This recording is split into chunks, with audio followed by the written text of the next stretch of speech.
Hello, and welcome to the Super 70 Podcast, Episode 21, Battleship Potemkin.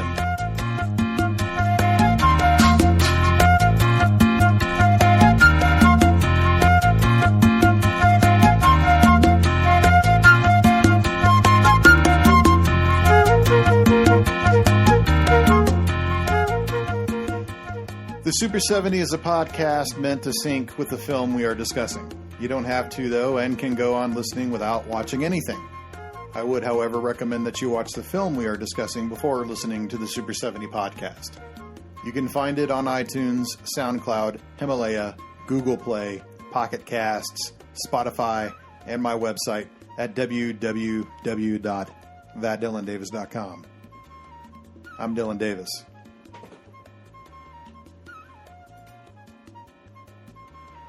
I will be using the 2010 Blu-ray from Kino Lorber, available on Amazon.com, but Battleship Potemkin has two versions for free on YouTube because the film is in the popular domain in the United States.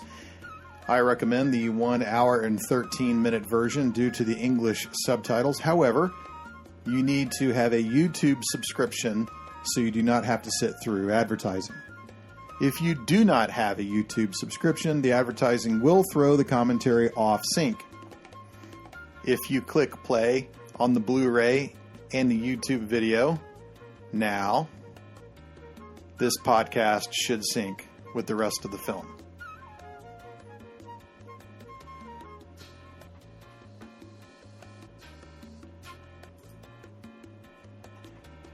Battleship Potemkin premiered at the Bolshoi Theater in December 1925, and it was the first time any movie premiered there.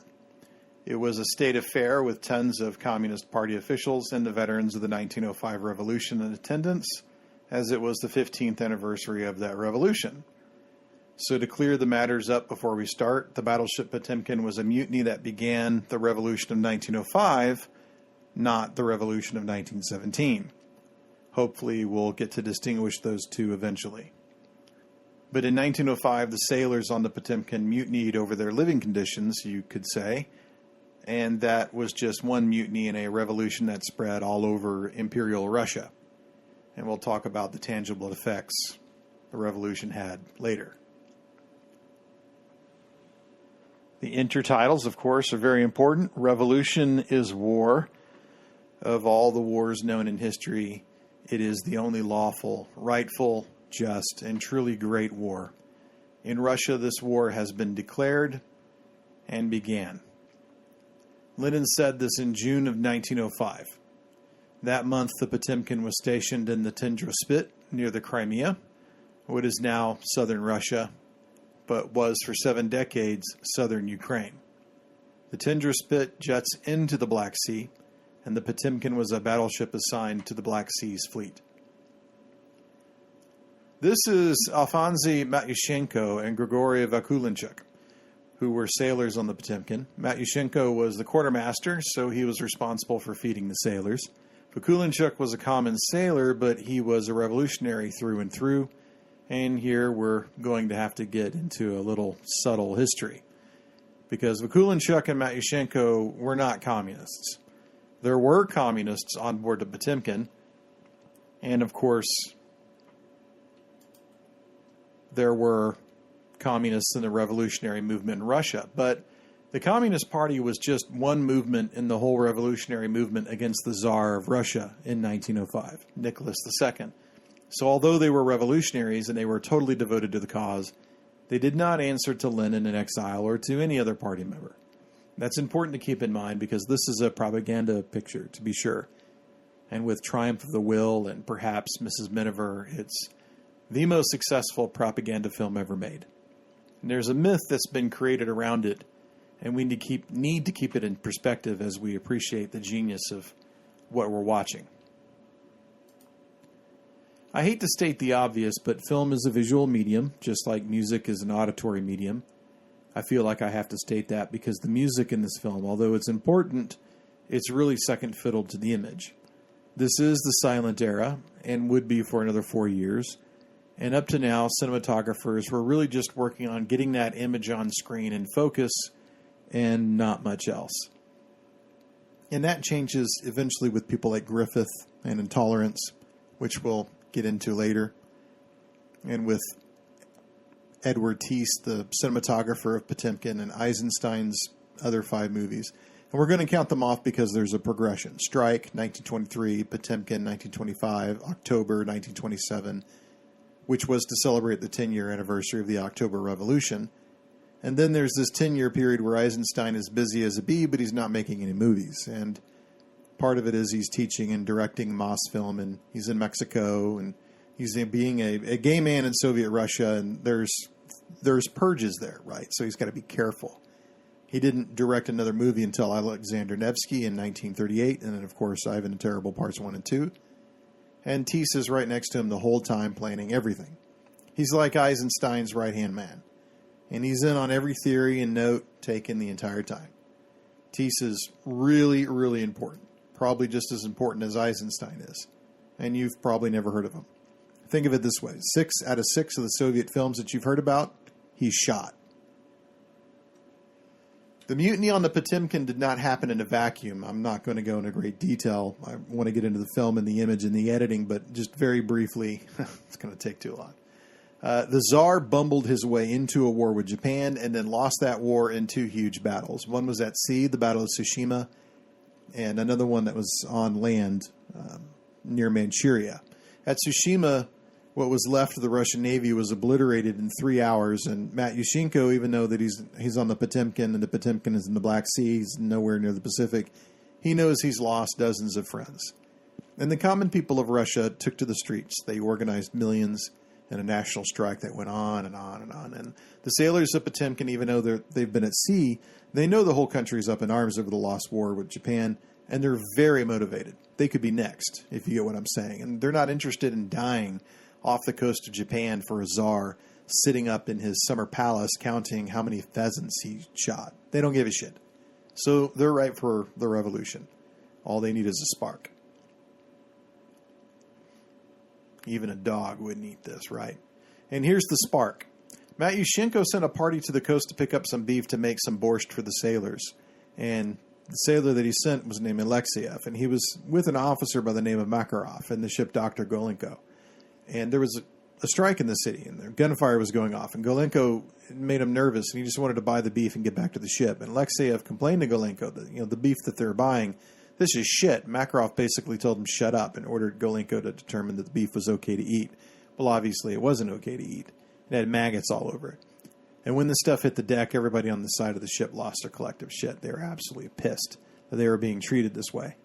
And worse, being told a blatant lie. It's, like this meat's fine. And it was like a metaphor to Matt Yushchenko and Vakulinchek. This rotting meat that they were told to eat was fine. To them, it was like being sold the idea of a czar. Autocracy is fine. There's nothing wrong with it. Well, to them, it was just as rotten. So Eisenstein's playing with a little bit of a metaphor here. And even with the eyeglasses, right? Like, you see, everything's fine. This is just blatantly lying to you. And you can wash it off with brine, it'll be fine. It's, you can disinfect yourself. Just inject it, and the COVID will go away, right? This is like the worst attempt at a Jedi mind trick that I've ever seen. It's just like fake news. It's like when the president gets up and says everything's fine, there's no virus. And there's a virus because people are dying, and it just goes on. And he's lying to your face, and you can see that it's all lies. And that's maggots on the meat, and everybody knows the meat is rotten. And why are you saying that it's not? And the truth of it is the officers of the Potemkin, they were never there to be concerned about their men. They were there to control their men and to use them for certain death in any way the Tsar saw fit. Not too different than the White House, if you think about it. So that's how the administration thinks about this country.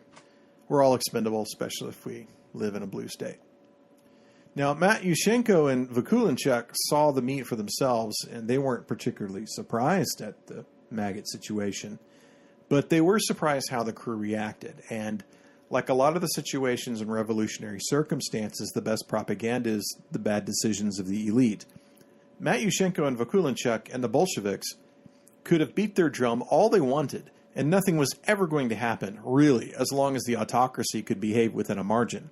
And Potemkin proves, the Borscht situation proves, that the autocracy, as the Navy represents it, could no longer operate inside these margins. It had become so oppressive that even the soldiers and the sailors, and sailors are soldiers, right?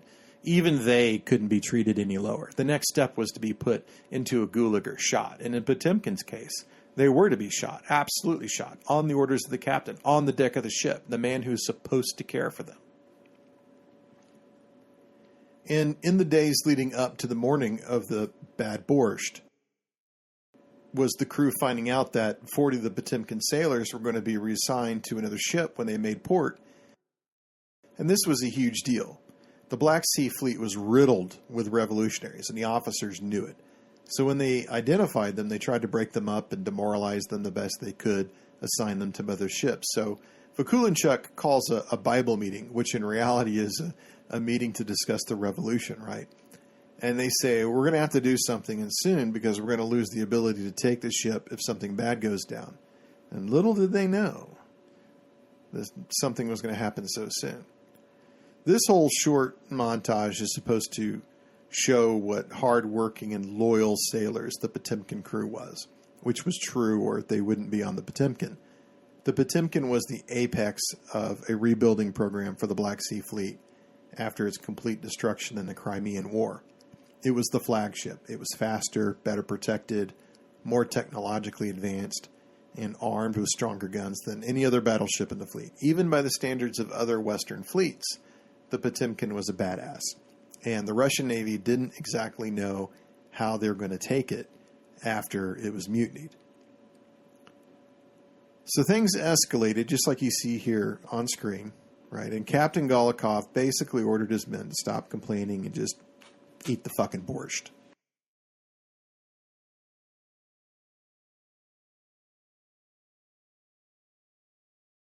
And his sailors refused. They refused, and so he called on the Marines, the soldiers on the boat who were for man-to-man combat as opposed to the ship-to-ship combat the sailors were trained for.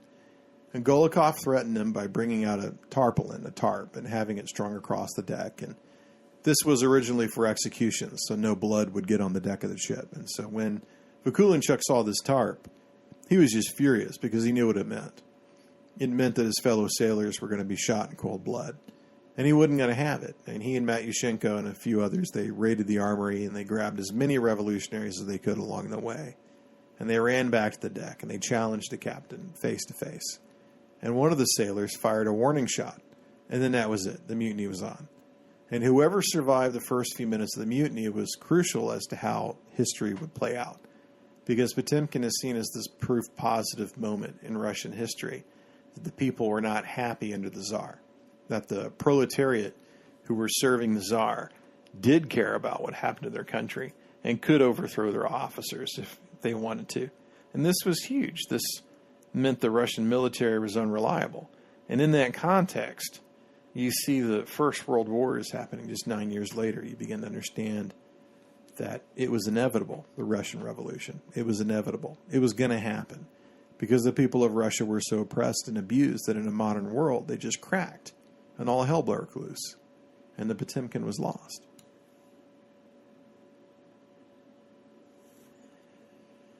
I guess now is as good a time as any is to get into montage. Since Eisenstein is known for his work on montage and the development of editing and cutting a film together, there were other Soviet directors and editors before Eisenstein. He wasn't the first one. He was standing on the shoulders of giants, if you will. And he was able to do amazing things in the editing room because of their work. One of these giants is Lev Kuleshov. Kuleshov had a theory about montage. So, montage. Okay, so this is the early days of film, right? And a lot of the art house stuff is coming out at the time, just like now. It all came from France. So the world has learned to use a lot of French words to describe stuff happening in cinema. Cinema itself is a French word. And so is mise en scène, what you see in the shot. And the French had two words to describe editing, which was couper, the physical cutting of the film, and the monter, which is meant to edit, to physically put two coupes together. And that's called montage. Now, before you get confused, let's remember that meaning has changed over time, that this word montage has come to mean something very different. Before you look for the Kuleshov effect on YouTube, go ahead and find a video called The 10 Best Film Montages of All Time, and it'll have the montage from Citizen Kane when Kane tells his and Kane and his wife are having breakfast, and they age over the breakfast 30 years and 3 minutes. And then there's the murder montage at the end of The Godfather when the Corleone family takes out all their enemies in just a few minutes. One of my favorites is actually the love montage in Chasing Amy when Holden and Alyssa fall in love. These are all what we call montages today, but those are not what Kuleshov and Eisenstein were thinking when they thought montage. They thought of the process of editing as a whole. The entire editing process was montage, and you have to put yourself in that frame of mind to get coupe and monte together the right way. Okay?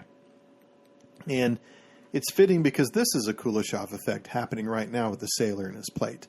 How does he feel about the plate? So Kuleshov, he's experimenting with montage, and he has this theory about montage, which it was a shot in isolation can be manipulated when edited with other shots, like the sailor's face and the plate, two different shots. Kuleshov meant psychologically manipulated or emotionally manipulated. So the audience will derive more from the meaning of two completely different shots, the soldier's face and the plate, edited together sequentially, than if they were just apart. So one of the things that Kuleshov did was he took a dude and put him in a room and told him not to smile. Don't laugh, don't frown, don't look pissed off, don't do anything. Complete stoicism. Don't look like you have any emotion on your face at all. No fear, no hope, nothing. And he filmed this guy. Then Kuleshov filmed a bowl of milk. And then he filmed a dead child in a coffin. And then he filmed a woman lying down on a couch looking kind of amorous. And he showed each two-shot montage to his students at Sovfilm. That's the Soviet Film Institute. And I'm not making that up. Eisenstein taught at Mosfilm, the Moscow Film Cooperative. Literally the organ by which the Communist Party made movies in Moscow. They had one in Leningrad too, last film. Anyway, his students saw this guy's face and they saw the bowl of milk and they thought, he's hungry, even though he didn't act at all. And then they saw the montage of the same dude's face with the same expression on it, and then the child in the casket, and they thought grief. And it was the same exact shot of the dude's face. And so then the third montage, different audience, had the same shot of the dude, and the third time it was this woman reclining on the couch, and the student said, well, he's feeling desire. All of that came from this dude's face, which didn't change. That's the Kuleshov effect. And sometimes you can turn a bad movie into a good film by using the Kuleshov effect to your advantage. And sometimes shit is just shit, and no amount of montage can save it. Just watch Battlefield Earth. So it's the interaction of these two shots cut together, like all these soldiers standing and then the close-up of Golikov, right? That's what makes the film. So in essence, he was saying that it wasn't the performance that makes the film, it's the cut. It's not the reaction that you get from the first shot or even the second shot. It's the reaction you get after seeing the two shots together and you infer from it. Take this, for example. Captain Golikov is disciplining his troops. We see him in this very erect posture, pumping his fist. And this is silent film, so obviously we don't really know what he's saying, especially if we can't lip read Russian. And this is followed by a second shot of, what do you see? A ship's crow nest. Other sailors, the crow's nest again with bodies hanging from it, and then the officer's positive reaction. Now we know what's happening here because we're inferring from the past cuts that the crew is unhappy and not eating, and the captain thinks the crew is being insubordinate, and he's giving this trunk speech about how he's going to have them all hung or shot if they don't fall in line. But instead, you could have that same footage of the captain giving that speech, and you could choose different cuts to follow it. Imagine if you changed the cuts to the sailors cheering at the end of a fight like they do. Then your impression of the captain as a character or the story as a whole changes completely. So with the same footage, you can turn one man from a bad guy to a good guy. That's the Kuleshov effect. Eyeline is also important in the Kuleshov effect. So let's go back to that bowl of milk and the dude staring stoically. Okay, the shot of the dude is straight on and he's looking almost into the camera, and then the shot of the bowl of soup or milk or whatever, it's straight on the table. And the implication from that two-shot structure is the dude is looking right at the bowl of soup. So eyeline is everything. If the bowl was askew in the picture, you wouldn't be as certain that that's what he was looking at. Is there anything else on the table, et cetera, et cetera. So if you have an eye line that does not match your montage, then your audience might get confused. And if you do that repetitively, they will definitely get confused. So in your first shot, if you have an actor looking over his shoulder, your second shot should pick up what he's looking at. And if it doesn't, if it's the actor he's talking to in a reverse shot, then that will confuse people. And if you don't believe me, just watch Suicide Squad. Now look at the eye line here. Golikov is looking at his sailors. Straight across from him in black coats, officers, and behind him are sailors in white jackets. And over to his right are other sailors wearing white. Eisenstein is establishing geography. And we know, because we see this group of sailors in white, that this is the group that's in trouble. And Golikov was looking right at them, left to right. The sailors were on the left side of the ship. You can see here he's looking right at them. So you know that when he talks to them, where they are. And if he were looking in any other way in the next shot, you'd be confused as this group of sailors that are waiting to die. You could look at eyeline all day. While the revolution starts here, let's revisit the cinema, or as they say in the early Soviet Union, the cinematograph. Cinema, by this stage, was only 20 years old, really, meaning narrative storytelling. And the large breakthrough in narrative storytelling was continuity, meaning everything took place in a sequence. And you really couldn't break the sequence or it would confuse your audience. This was in the early days of film, in which audiences were absolutely entranced by the silver screen. And they really didn't understand what they were watching, and that it wasn't real, it wasn't reality. So a cowboy could shoot a blank bullet into the direction of the camera, and people would shout and scream in the theater thinking they would get shot. A train would come straight towards the camera, and people in the audience would get up and move to get out of the way of the train. The first use of directional editing was done in a British film called Fire in 1901. James Williams, the director, showed firemen coming into a burning house using a ladder to get to the second floor, and then he cut to inside the second floor room. But the camera was facing the opposite way, 180 degrees, and most audience members got it. But some, because they had not seen anything like that before, they were confused. They didn't know what was going on. How could the camera just jump into a second-story building simultaneously? It seems so simple now, but back then, it wasn't so simple. People were really pushing the theories of film into the practical applications of the technology that was available. What can you do with a camera? And 20 years later, when a lot of that had been figured out, Eisenstein starts asking, well, now, what can we do with a camera? What can we do in the editing room? And we're going to watch this and we're going to find out. Cutting a film to jump from one shot to another really disguises what the film crew does in order to convey the story. Until the fire in 1901, film was, just my opinion, folks, pretty boring. You take a drama, any drama, like a stage play, and you'd act it out, and the only time that you cut was to show a title card or an intertitle with words on it so you could have some dialogue. By the time you get to Birth of a Nation in 1914, you've got a lot of different types of cuts. One type is action cutting, when you cut in at something happening on screen and it shows it from a different angle. It quickens the moment. Watch Raiders of the Lost Ark when Indy throws his gun and his briefcase in front of Marcus. That's an action cut. There's also an eyeline cut when you show what someone is looking at. Jimmy Stewart does this a lot in Rear Window, when there's cross-cutting, when you're cutting back and forth between two pieces of action. Luke Skywalker flying around the Death Star is cross-cut with Princess Leia fretting about the Battle of Endor in the control room back on Yavin 4. When I started learning about film, Eisenstein was portrayed as this pioneer genius who saw things in cinema that others didn't. And he was this great visionary. But one of the problems that the Soviet Union had in its infancy, and we're talking about Russia before it was even the Soviet Union, right? This time period after the October Revolution in 1917, but before the Russian Civil War is won and the Soviet Union is declared. In that time period, about the time that Battleship Potemkin comes out, it's still Russia.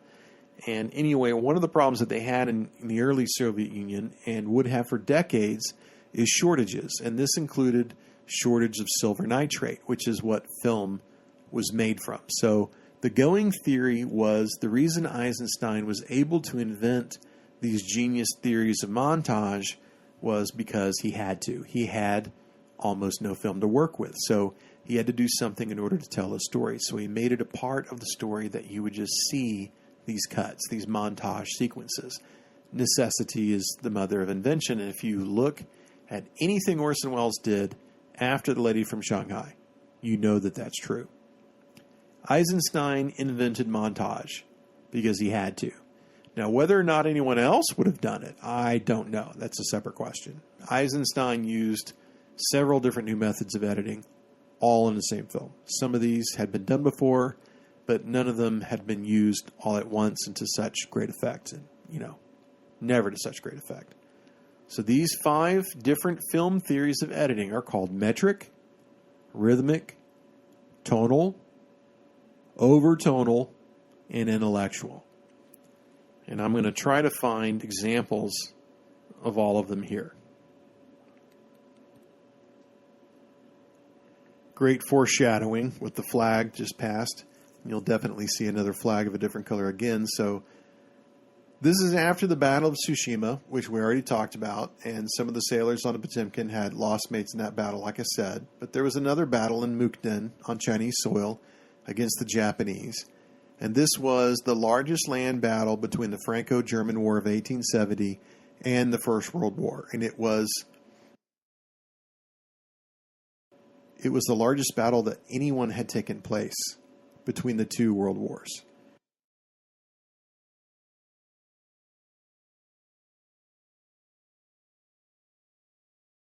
And in the Battle of Mukden, the Russians lost about 90,000 men. And just think about that. Almost 100,000 men died. And that's going to reverberate around Russia, even worse than Tsushima in a lot of ways, because the loss magnifies the horror. And to be sure, and that massive loss starts turning not just the people against the Czar, who doesn't give a shit about their sons or their brothers, but it also turns the army against the Czar. Matt Yushchenko and Vakulinchuk knew this, that the strikes and the battles and the popular will eventually would coalesce. It would germinate. It would roll and roll until the storm was just too much.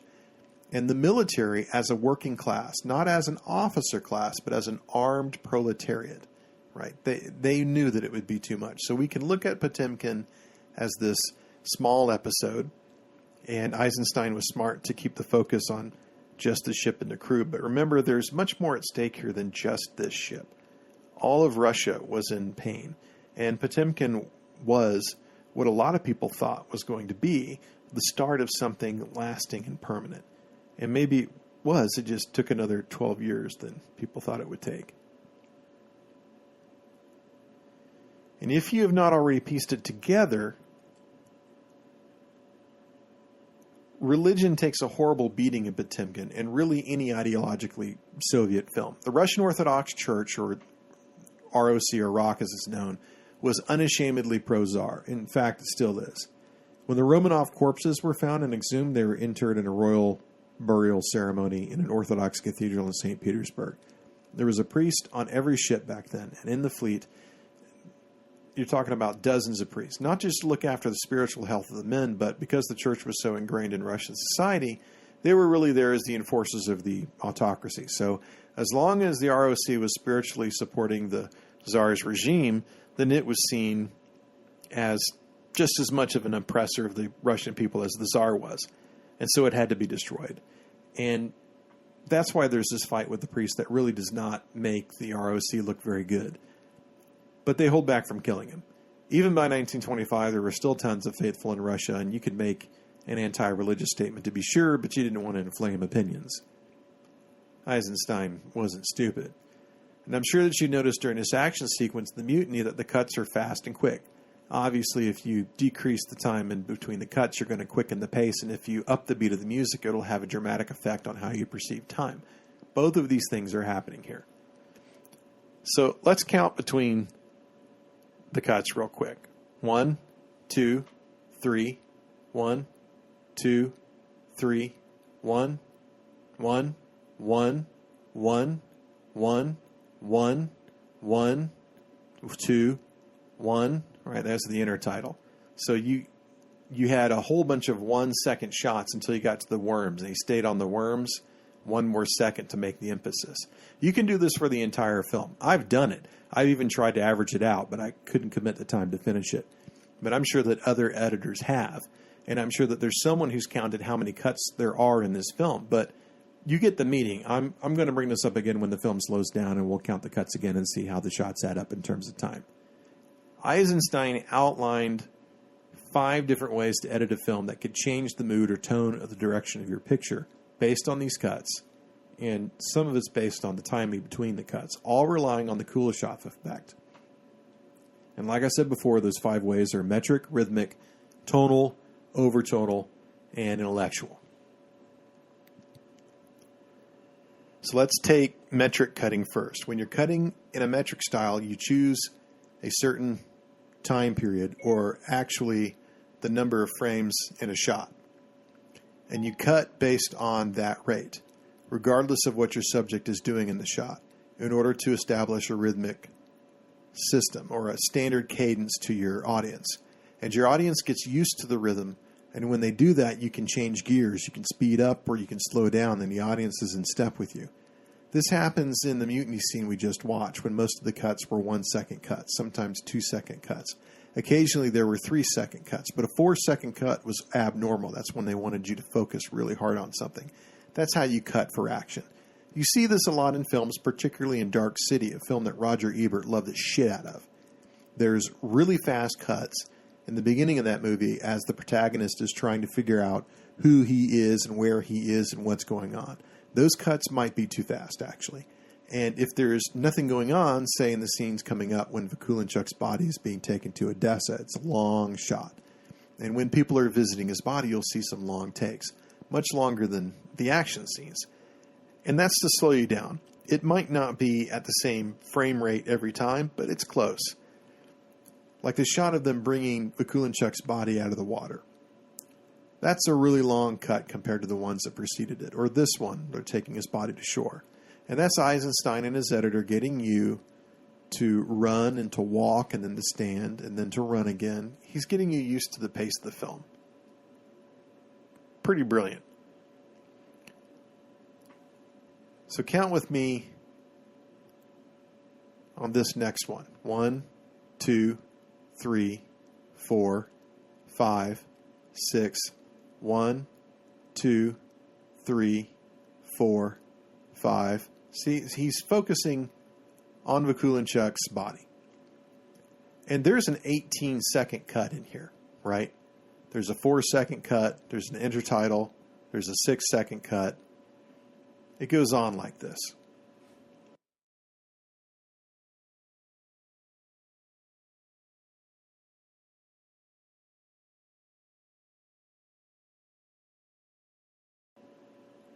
One, 2, 3, 1, 2, 3, 4, 1, 2, 1, 2, 3, 4, 5, 6, 1, 2, 3, 4, 5, 6, 7, 1, 2, 3, 4, 5, 6, 7, 1, 2, 3, 4, 5, 6, 7, 8, 9, 10, 11, 12, 13, 14. See, that was all one cut of Vikulinchuk's body. So it's very obvious that Eisenstein wants you to focus on that, contemplate it, He wants you focused on that body and what it means. And now he's establishing the economy of Odessa and the workers of Odessa and the trade of Odessa. And he's doing the same thing. He's focusing on this ship. 1, 2, 3, 4, 5, 6, 7, 8, 9, 1, 2, 3, 4, 5, 6, 1, 2, 3, 4, 1, 2, 3, 4, 5, 6, 7, 1, 2, 3. So you're looking at majority 4, 6-second cuts. He's focusing on the ships. There's not a lot of movement. The ships are just sitting in water. But he's getting you used to that pace. Now, in strict metric cutting, you say things like, we're going to have a 3-second cut no matter what happens for the next minute. And if you look at that trailer for Logan, where they use Johnny Cash's song, Hurt, that's a good indication of metric cutting. So you notice how the cuts here are not really uniform. So during the battle, they were mostly following a metric cutting style, but here we're arranging more depending on what we're focusing on. If Vakulinchek's body was in the shot, we were waiting forever because he's dead and he's not going anywhere, and like the ships, and that's that. And then there was the sleepy nature of the shots of all the ships in the fog and the low light in the morning, and everything was at a slow pace visually. So the cuts, even though they're a little bit slower than the battle because there is no action, they seem longer. And maybe because the fog and the low light ties them all together. And that is called tonal montage. The low light is going to blur your vision. The fog is going to blur your vision. He's going to take you from one cut of one to one cut of the other. This is technically the third type of montage, but it came next in the movie, so I skipped the second one, rhythmic montage. And I hope I'm not confusing you when I do that. Eisenstein calls tonal montage what he described as, quote, movement in a wider sense. The concept of movement embraces all effects of the montage piece. Here, montage is based on the characteristic emotional sound of the piece, the general tone of the piece, unquote. So let's break that down. Think of two shots that share the same thing in common. Think of The Revenant when Leonardo DiCaprio is breathing heavy in the snow and his breath fogs up the camera. And then we see fog in the mountains and the clouds in the mountains, and the clouds mimic the fog mimics its breath. That's tonal montage. For instance, in this montage, you're going to see a lot of people walking, and you see a lot of bridges. The pace is the same, and the structure is the same, but they are different shots, all cut together that have the same music. That's tonal montage. There are an endless amount of films that use this. A lot of it is used as scene transitions or flashbacks. At the end of Age of Innocence, light shimmers off a window and hits Daniel Day-Lewis in the face. Then you cut to a memory he's got of the sun glinting off the water when he's enjoying the company of his favorite female friend. That's tonal montage. If two people were working alone in separate offices, even though those offices are in separate buildings, and you cut between the two, you're relating the tone of both of those shots. Their loneliness is the tone of both of those shots. War films are filled with tonal montage. Apocalypse Now. Willard is lying in his bed, and the fan makes a thumping sound. Cut to a chopper flying out his window. Right. Just a few minutes later, Willard, he's in the shower. He's screaming. Cut to a chopper landing in the field. Tonal montage. My God, The Thin Red Line. All over with tonal montage. So again, when Matt Yushchenko brings Vakulinchek's body to shore and there's fog all over the place, tonal montage. Long staircase, long pier, long road we're walking down, tonal montage. If you want to look at shot composition, just look at these shots of the pier in Odessa Harbor. This is amazing shot composition, and it really reminds me of Dunkirk. And it is also eerily similar to Ivan the Terrible Part 1, specifically the people walking in a long line off into the snow. In 1929, Eisenstein wrote, "The shot is by no means an element of montage. The shot is a montage cell. Just as cells in their division form a phenomenon of another order, the organism or embryo, so on the other side of the dialectical leap from the shot, there is montage. By what then is montage characterized, and consequently its cell, the host? By collusion, by the conflict of two pieces in opposition to each other. By conflict, by collusion. So montage is conflict," unquote. So let me say that again. According to Eisenstein, montage is conflict. Spoken like a true communist.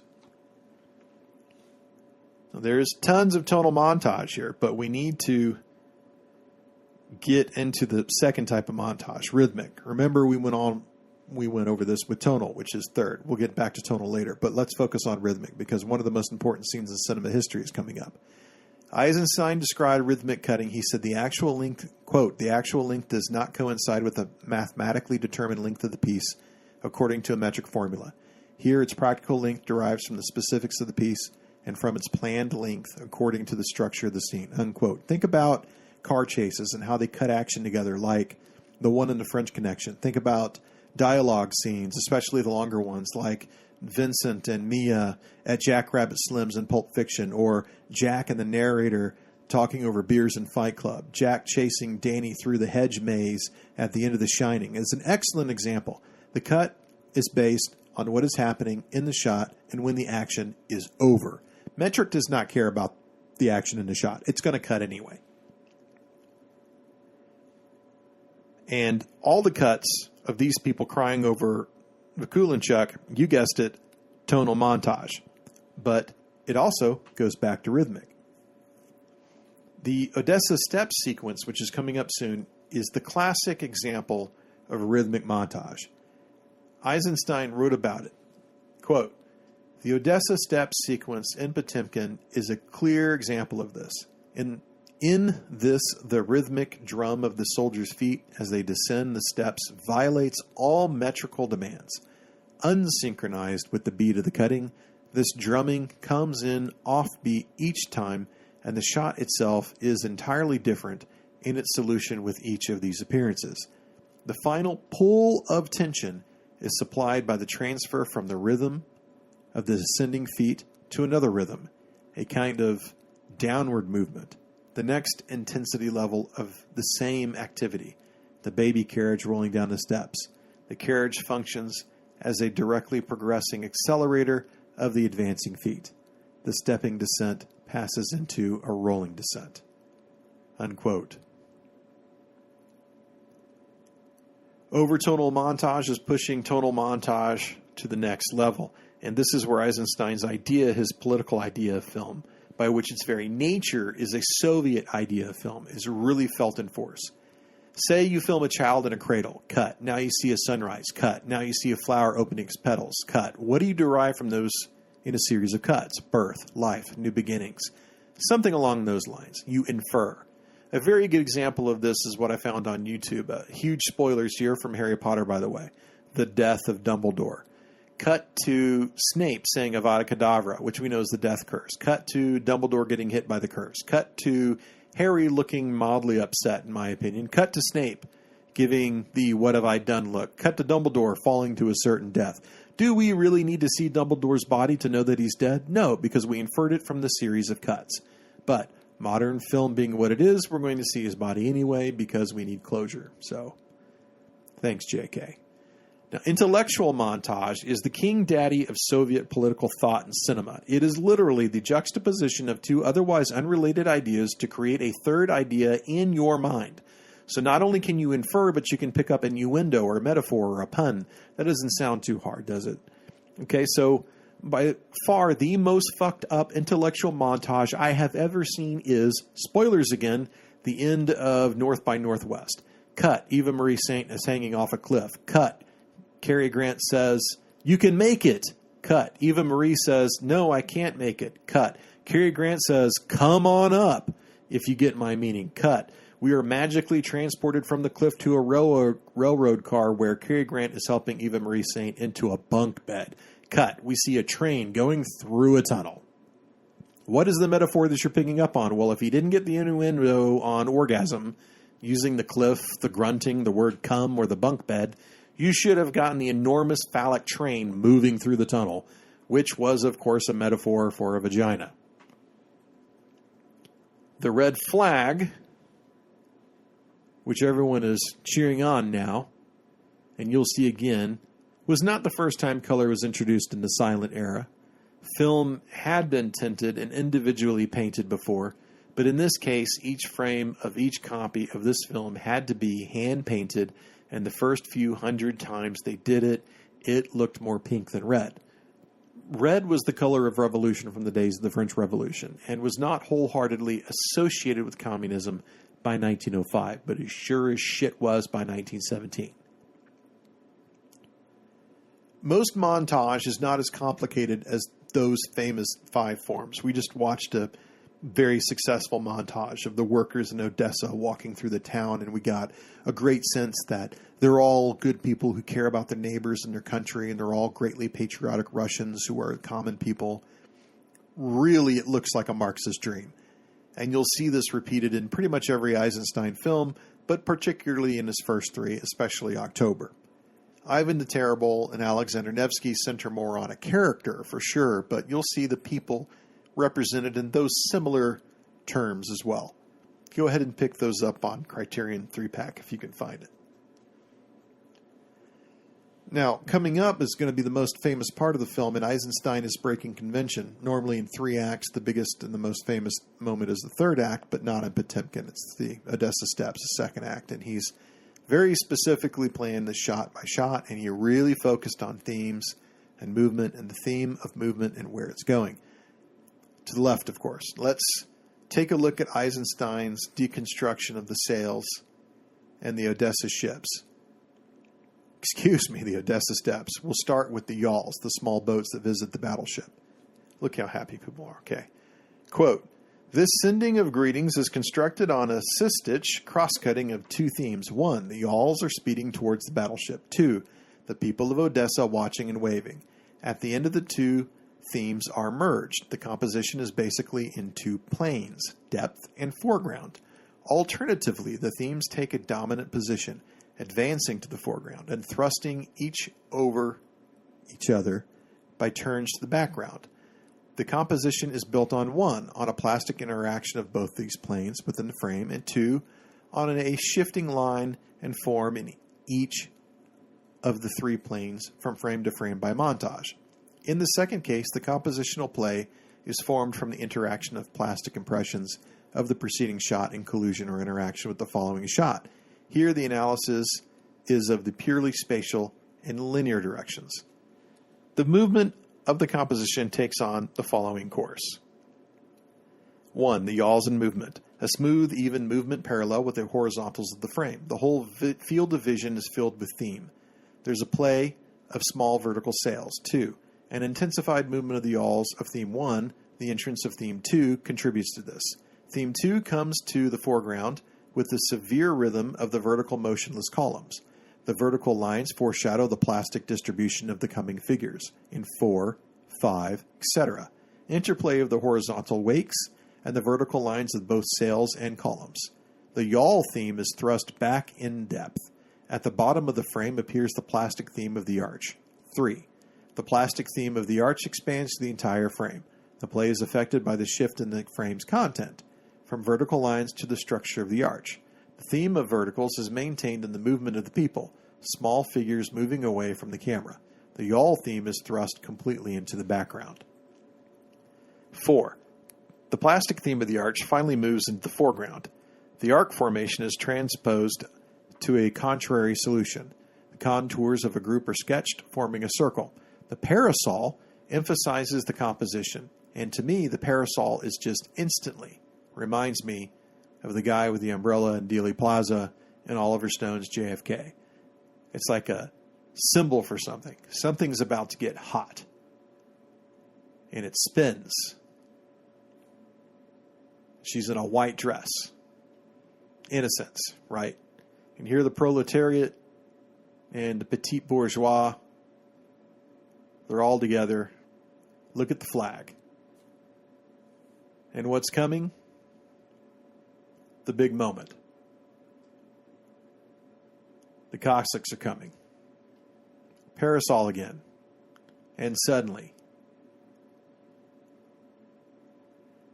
And what is a Cossack? Well, according to Wikipedia, which we all know does not lie, a Cossack is a member of a group of predominantly East Slavic-speaking Orthodox Christian people who became known as members of a democratic, self-governing, semi-military communities originating in the Pontic steppe north of the Black Sea. The Cossacks in the southern Ukraine were particularly known for being especially loyal to the Czar. So that's why they're the boogeyman here. Let's look at how Eisenstein arranged his favorite sequence, shall we? Quote, in the first place, noticing the frenzied condition of the people and the masses that are portrayed, let us go on to find what we are looking for in structural and compositional indications.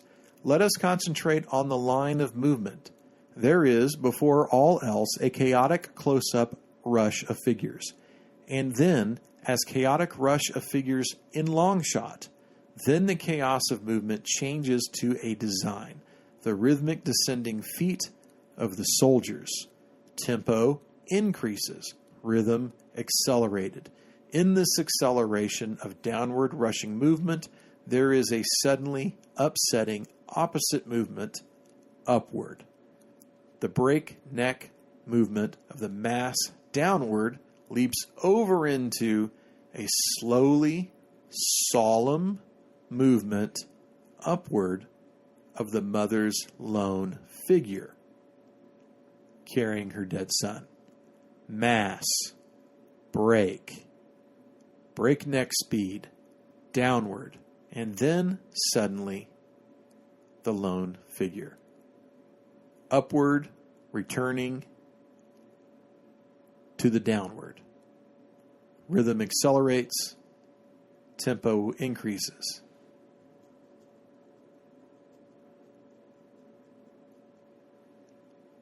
One, two,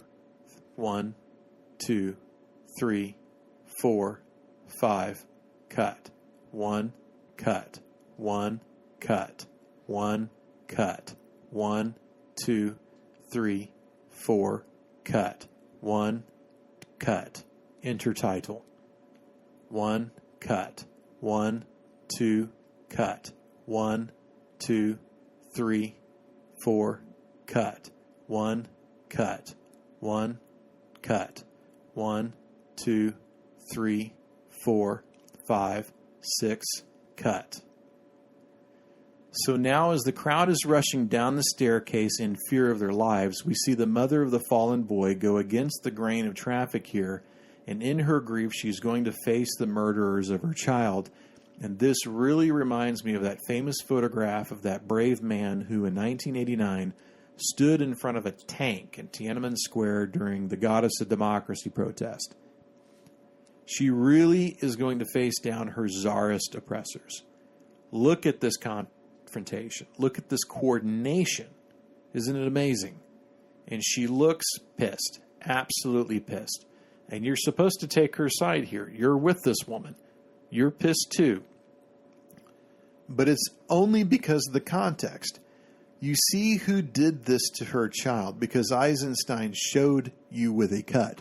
And most of the time he's saying in a single line of sight from left to right. Occasionally he'll cut to a crane shot from the right-hand side of the staircase. But mainly you see the action from the left to the right. And he is purposefully not showing you the faces of the murderers like he is showing you the close-up of the victims. And that last shot was the only one that was centered. It's because she's squaring off with them, right? And how can you not empathize with this woman now? If you don't, you must not have a heart. And look at these long shadows casting down on her. They're so foreboding. And what are the Cossacks thinking? Well, if she's here, she must be a rebel, including her kid. And what do we do with rebels? We shoot them. And the cuts slowed down there for a bit, but now they're going to speed up again. Cossacks, a bad word in the Russian language. And Eisenstein describes the scene further. He says, quote, "Suddenly the tempo of the running crowd leaps over into the next category of speed, into a rolling baby carriage. It propels the idea of rushing downward into the next dimension, from rolling as understood figuratively into the physical act of rolling. This is not merely a change in levels of tempo. This is furthermore, as well, a leap in display method from the figurative to the physical, taking place within the representation of rolling. Close-ups leap over into long shots, chaotic movement of a mass into rhythmic movement of the soldiers. One aspect of moving speed is rushing people into the next state of the same theme of moving speed of the rolling baby carriage.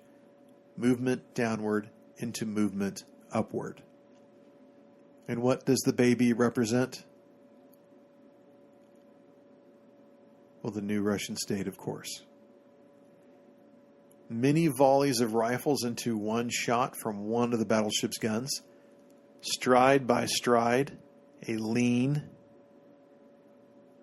leap from dimension to dimension.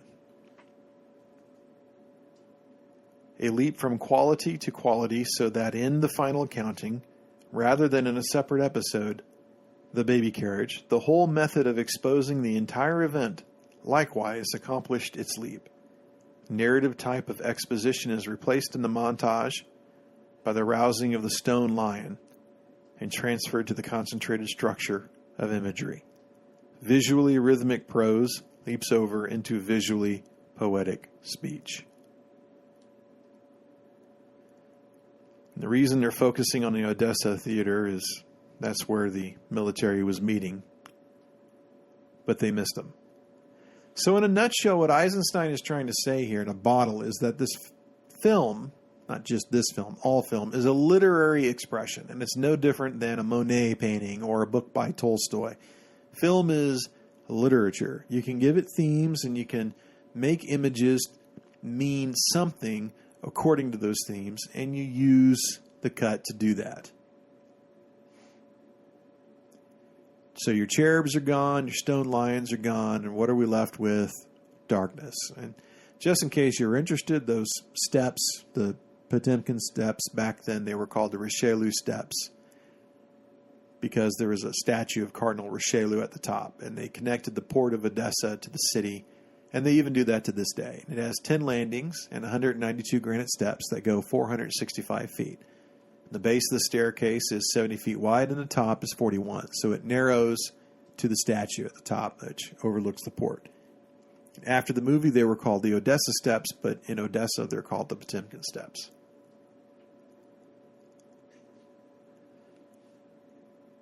I know that it may seem spectacular to think that a Russian ship would fire on a Russian town, and maybe it's fantastic to think of this in modern terms. There's no way that an American officer or a cruiser or destroyer would ever give an order to, or take an order to fire on unarmed civilians on shore, even if they were riding. I believe that now. But during the Civil War, the American Civil War, there were draft riots in New York City in 1863. And the Navy was called in to shell the Lower East Side of Manhattan where the riots were taking place. And a lot of people were killed, innocent people who had nothing to do with the riots. And that was only 40 years before Potemkin. And that happened in a Western democracy. So shit like this did happen in the past, and it would happen in the future.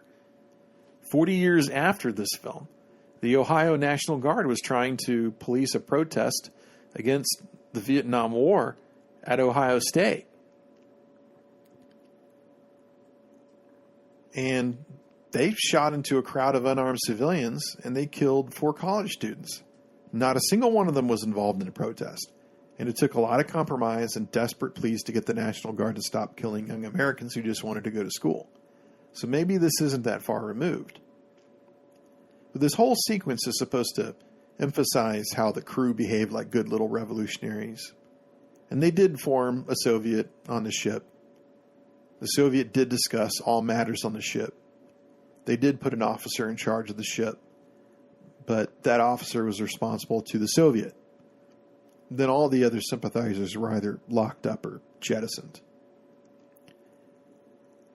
Eisenstein had a theory about almost everything, and he had a theory about title cards. Up until Potemkin, title cards were just used to either convey dialogue or a place or an idea, or at the very most they were used to separate scenes. Eisenstein had a different purpose. He actually used the cards to pace the film, not just divide it. So there's a rhythm in the beats with the cards. Metric cutting. He's timing you. And to cut the film really dilutes this power. The only thing I've seen like this that can be remotely compared to it is Tony Scott's film Man on Fire with Denzel Washington. That film takes place in Mexico, and there's a lot of Spanish subtitles. And rather than force you to take your eyes off the action and the drama of what's happening and look at the bottom of the screen, Scott places his subtitles right smack dab in the middle of the screen next to the action. He paces the words out instead of throwing them up all at once and making you rush through them. It's very inventive.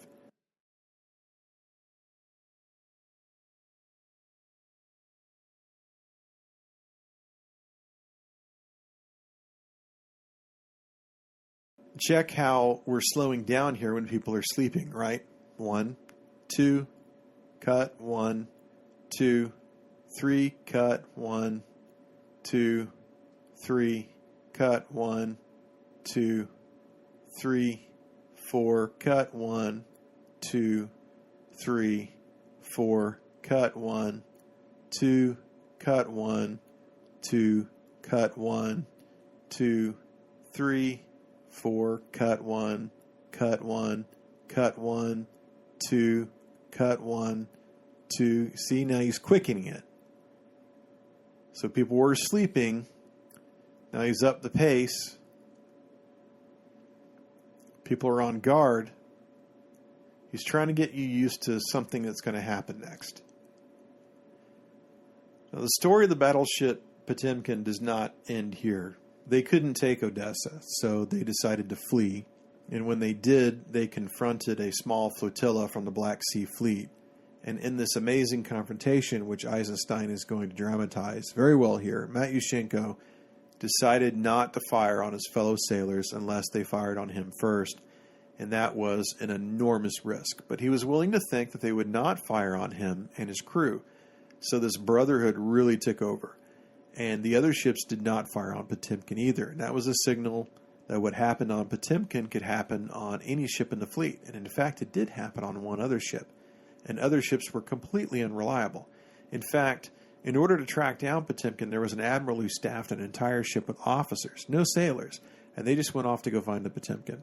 And they never did. And it was a good thing for them that they were never found, because the Potemkin could have killed them all. And the officers of all the other ships just went apeshit in this confrontation. One of the captains shot himself on the bridge rather than live on a ship in which he had no command. So the Potemkin ran this gauntlet out to sea to get out of Odessa, and it ran right in between the fleet that they were trying to escape from. They went to head with them, and all the ships had their guns locked and loaded. It was high drama. They could have all died, but they didn't. The fleet didn't fire on them, and the Potemkin made off. But it did not have it easy. It sailed to Romania, and then across to Theopolis, and then back to Romania. And eventually they made a deal with the Romanian government that the loyal sailors could go back. The ones who repented could turn themselves in and ask for mercy. But the battleship was surrendered to Romania, and the rebels got safe haven there. But there were, of course, Russian spies all over the city, and Matyushenko did not feel safe there. Other Potemkin sailors pooled their money and purchased a train ticket for him to go to Geneva, where he met Lenin and was over the Okhrana surveillance the whole time. The Okhrana was like the Russian spy network outside of Russia. Matyushenko was not a communist, like I said before, and he never joined any revolutionary cause that was specific, despite meeting just about anyone who was anyone in the revolutionary movement inside and outside of Russia. He re-entered Russia under a fake identity to continue the revolution, and he was discovered in 1907. And he was tried, and he was executed. The film itself has such an unfortunate history. It was banned in Germany at first. Then Eisenstein made a cut to be shown in Germany. 52 shots of 100 feet were cut. But it came out to great acclaim. Vikulinchuk's assassination was changed to just another battle casualty, which was unfortunate. And I think they did that to cool the heels of all the communists in Germany. Joseph Goebbels, who was the propaganda minister in Nazi Germany, he loved this film. He was always trying to make a German Potemkin. I don't think that he succeeded. But he did very similar things to the Nazi film system that Russia had done. Russia's film distribution system was non-existent outside of Russia, and it wasn't even very good inside Russia. Germany, on the other hand, had a superior distribution system. By the 20s, they were pumping out fantastic hits like Caligari and Destiny, and they had a great network set up. So Goskino, the Russian film company, made a deal with Prometheus, which was a German film company that optioned the European rights to show and distribute Potemkin. And they cut deals to show it all over Europe, where it proved to be very, very popular. The surprising thing was it was more popular in Russia than American movies. And these were the days before sound, mind you, so all you had to do to translate a film was to change the title cards or just eliminate them altogether. Douglas Fairbanks had a film running around called Robin Hood, and it was extremely popular all over the world. The world knew his name. But in Russia, Potemkin kicked Fairbanks off the screen, and it wasn't until the Communist Party said so. It was because the Russian audiences would rather see Potemkin over Robin Hood, and that was a big deal. That was when the negative was in Germany and the prints were coming back to Russia were few and far between, because Prometheus could make more money off a film in Europe than they could in Russia. So it was hard to see in Russia. And at the same time, the only thing people were interested in seeing in Russia was Potemkin. Fairbanks even went to go see Potemkin with Mary Pickford in Berlin, and he bought a copy. And he brought it back with him to the States when he went home. And he showed it privately in his Hollywood home to his friends and his industry people. And they all fawned over it for decades. Hollywood went berserk over this. David O. Selznick was astonished at it, right? One of the biggest Hollywood producers at the time. But it was never officially released until after the Second World War.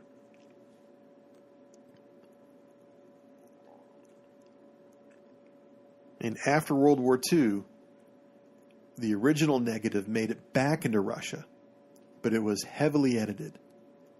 So the most popular version found was in the public domain and is the version most people have seen. But it is the least accurate version. The timing of the film was slowed down so they could match it with certain sounds and added dialogue and a new soundtrack. And this dramatically threw off the pacing of the film, and it wasn't corrected for decades. Top speed. Just like the editing, right? Now, I hope that you're watching the Kino Lorber version, which has 1,374 shots inserted, and it includes everything the Germans cut, and thus everything missing in various cuts distributed in Europe. And this is the most comprehensive, complete, and accurate reordering, rendering, and replacing of the intertitles.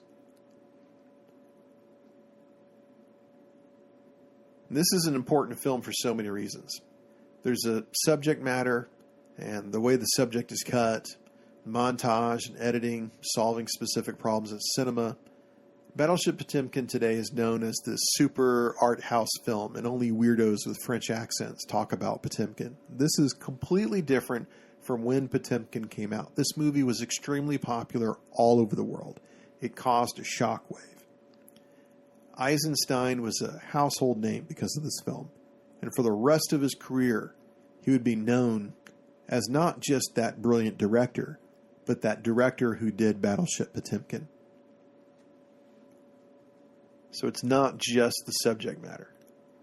The 1905 revolution was so very important as a step to the Bolshevik Revolution of 1917. Many people could not stomach the communist revolution, had absolute sympathy for what the Russian people were experiencing under autocratic rule, but mainly the popularity of the movie really rests on Eisenstein's really progressive use of editing. Here, for example, the metric timing of the film slowly increases over time as the Potemkin gets closer and closer to the fleet for a huge confrontation. And as we get closer and closer, the editing gets tighter and tighter, and we're expecting a huge battle and a huge finale, and he's gearing you up for that. Even the music is increasing to make you feel more tense. And you can do your shot count to see at the beginning of the scene and at the end of the scene how long the takes are. They start off very long and they end very short. And sometimes the cuts are not even a second, right? This is the longest cut, them bringing the guns around. 1, 2, cut.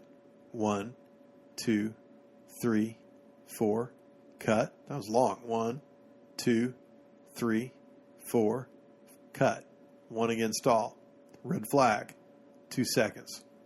Cut. 1, cut. 1, cut. 1, cut. 1, 2, 3, 4, cut. Right? Sailors are getting ready to die. And now the tension is so bad that you would have people in the theater on edge of their seats. They would be swooning. Some would be passing out. This would be a very emotional moment. And despite the static shots, we see sailors gearing up and ready to die. We see guns rotating. We are looking down the barrel, literally. And listen to the pace of the music. Listen to the beat.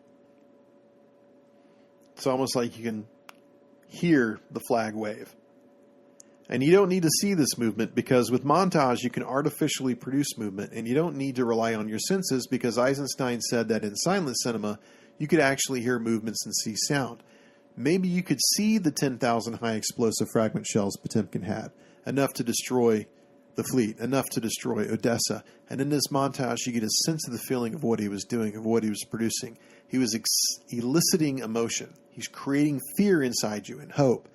And you're not sure which one is going to win out because everyone has a finger on the trigger and one false move and everyone is dead. So what's it going to be? Read the signals flags. What do you see? Hope wins out over fear. And what more can you say? It's the most famous Soviet film ever made. It's the most famous Russian movie ever made. It's the most famous communist movie ever made. It's one of the most famous silent films ever made. It was produced by the People's Commissariat for Education. It was shot by the State Institute for Cinematography under Eduard Tiss. It was directed by the most famous Russian director who ever lived. He was probably the most high-profile filmmaker in Europe during the silent era, the most high-profile homosexual from the Soviet Union, and none of it mattered because of this film. It premiered at the 100th anniversary of the 1905 revolution in February 2005 and the 80th anniversary of the premiere at the Bolshoi Theater, which was the same night. And in case you were wondering who Potemkin was for the past 2 hours, the Battleship Potemkin was named after a beloved minister of Catherine the Great, and it was the most advanced battleship in the fleet, like I said before, right? And it had the bravest soldiers. And what did we see on their faces? Not fear, hope. Hope for a Russia free of the Czar.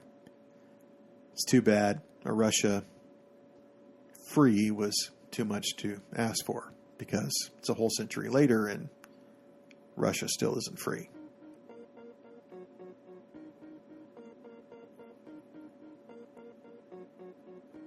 Thanks for hanging out with me while we watched Battleship Potemkin.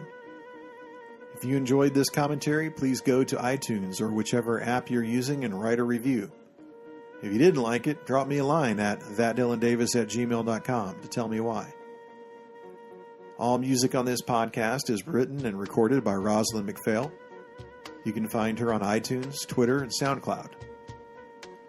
The Super 70 podcast is found wherever you find podcasts, and you can find me, my books, and my blog at www.thatdylandavis.com. I'm Dylan Davis, and we'll meet next time in the Hall of the Mountain King.